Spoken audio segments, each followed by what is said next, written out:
Alors, Maïté et Christian Boyer, nous faisons une petite virée dans le Bordelais.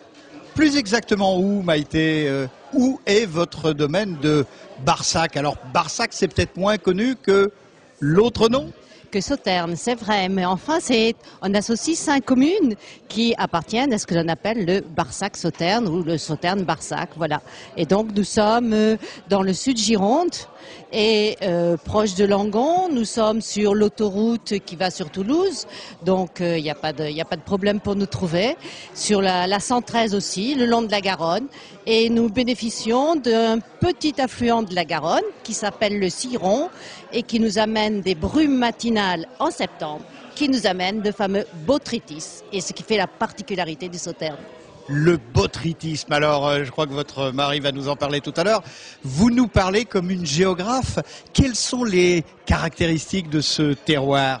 Ce sont des terroirs essentiellement calcaires. Sur Barsac, nous sommes sur un plateau calcaire, donc on a un vin un petit peu plus vif et un petit peu plus minéral que les autres communes qui sont, elles, sur des graves. Voilà, sur les graves du Ciron. Et donc on a une petite différence. Voilà. Alors, les spécialistes savent quand même distinguer un Barsac des autres 4 communes qui sont Prégnac, Beaume, Fargues et Sauternes, bien sûr. Les 5 appellations du Sauternes.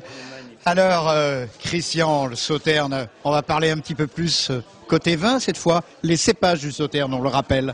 Alors, le cépage principal, c'est le sémillon. D'ailleurs, certains Sauternes sont faits à 100% par sémillon.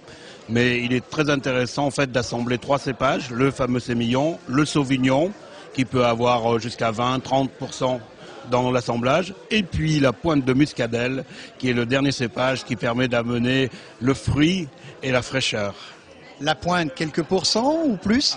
Très peu. Bon, disons qu'on va jusqu'à 8% dans certains Sauternes, mais en gros c'est entre 1 et 5%.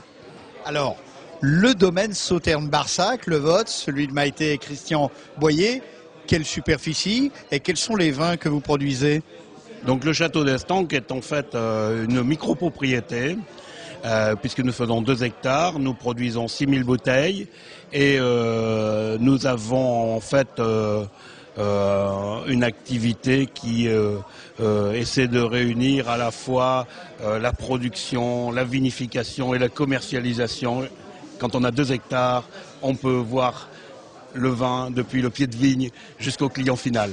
Alors vous êtes parmi les producteurs français, ceux que l'on aime, qu'on adore plus particulièrement, ceux qui font tout de A à Z, avec bonheur, avec malice aussi parfois, et puis pour des choses exceptionnelles. Oui, tout à fait, tout à fait. Et je crois que quelquefois je dis qu'en fait je pourrais reconnaître chacun de mes pieds de vigne par leur prénom, quoi.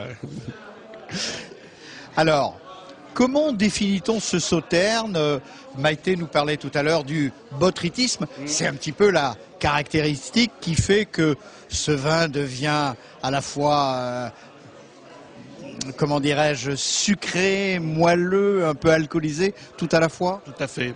Bon, ce qui est important dans le Sauterne, c'est effectivement cette opération magique qui se produit à l'automne, c'est-à-dire que tout d'un coup, un champignon microscopique, le fameux botrytis, qui arrive et qui en fait extrait l'eau des graines de raisin et amène, je dirais, une aromatique très particulière qui fait le Sauterne. Mais ce qui est important aujourd'hui dans le Sauterne, c'est justement de parler des arômes. Je crois que le Sauterne a la qualité d'avoir une puissance aromatique phénoménale et les Sauternes peuvent être très différents, mais classés par arôme. Par exemple, vous allez avoir des Sauternes qui vont être plutôt agrumes, des Sauternes plutôt exotiques, épicés, fruits et fleurs blanches. Et la magie du Sauterne, c'est sa puissance aromatique, et qu'il faut aujourd'hui imaginer, je dirais, à tous les moments de la vie. Je veux dire que malheureusement, on assimile trop le Sauterne à Sauterne foie gras, à Sauterne dessert.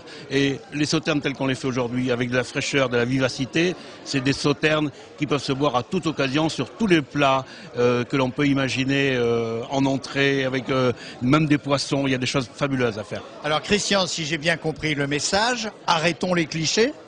Arrêtons les clichés, prenons du Sauterne avec un certain nombre de plats différents, et puis donnez-nous le petit conseil, à quelle température peut-on le boire?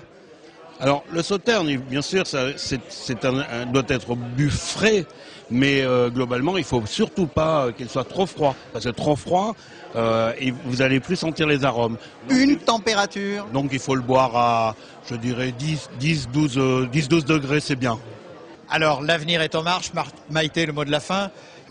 La ménagère, elle préfère quoi avec le sauterne du château d'Estanques? Bien, avec le château d'Estanques, vous pouvez finalement manger et apprécier tous les mets.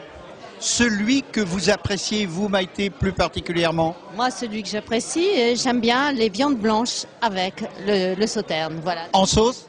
Non, les viandes blanches rôties, les volailles rôties, je trouve que ça va très très bien. Voilà. Alors, c'était le mot de la fin, c'était le mot du bonheur.